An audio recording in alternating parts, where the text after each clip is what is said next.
সাকিব আল হাসান আসলে বাংলাদেশের ক্রিকেটের এই পর্যন্ত আসার পেছনে ওনার অবদান অনেক বেশি। আমি আসলে কুমিল্লা ভিক্টোরিয়ান্সকে অবশ্যই মিস করি। না, আক্ষেপ আসলে আমি যেটা ফিল করি যে আমার হয়তো তাকদিরে ছিল না, এটা আল্লাহ আমার জন্য রাখেন নাই। বাট হ্যাঁ, ফার্স্টের দিকে একটু খারাপ লেগেছিল, বাট এখন ঠিক আছে আলহামদুলিল্লাহ।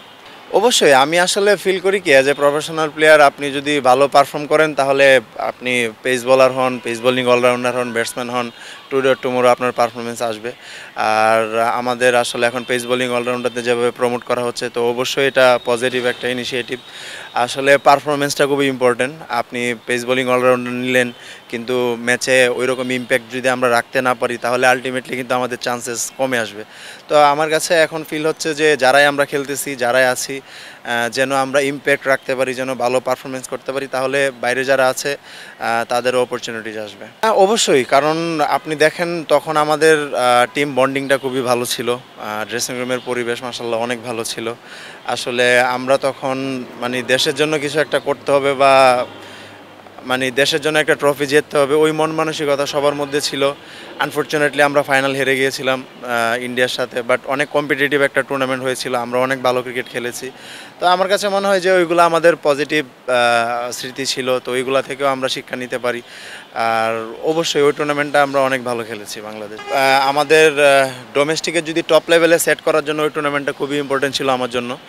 আমি এর আগে আমি আন্ডার-19 ওয়ার্ল্ড কাপ খেলেছি, এইচপি টিমে ছিলাম, কিন্তু মানে আসলে ওই ডোমেস্টিকের টপ লেভেলটা ক্লিক করার জন্য আমার 2015-এর বিপিএলটা আমার জন্য খুবই ইম্পর্টেন্ট ছিল। আমার কাছে সবসময় ফিল হয় যে ওইটা আমার কেরিয়ার টার্নিং একটা মুভমেন্ট। এখন পর্যন্ত আল্লাহ আমাকে যাই দিয়েছে ওইটার জন্য আসলে 2015 বিপিএলের অবদান অনেক বেশি। অবশ্যই আমি তো পার্সোনালি অনেক মিস করি কুমিল্লাকে, কারণ আমি কুমিল্লায় আমি 4 বছর খেলেছি, আলহামদুলিল্লাহ 4 বারই চ্যাম্পিয়ন হয়েছি। তো এই ফ্র্যাঞ্চাইজিদের সাথে আসলে আমার খুবই ভালো অনেকগুলো স্মৃতি আছে। আর আমার কাছে মনে হইতো না যে আমি অন্য কোনো টিমে খেলতেছি।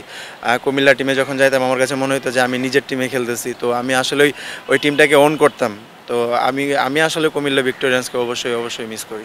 সাকিব আল হাসান আসলে বাংলাদেশের কি বলবো, বাংলাদেশের তো ক্রিকেটের এই পর্যন্ত আসার পেছনে ওনার অবদান অনেক বেশি, এটা কেউ অস্বীকার করতে পারবে না। হ্যাঁ, হয়তো উনি পলিটিক্সে এসেছে, অনেক তর্ক বিতর্ক সমালোচনা আছে, এগুলো থাকবেই, সবার লাইফে থাকে।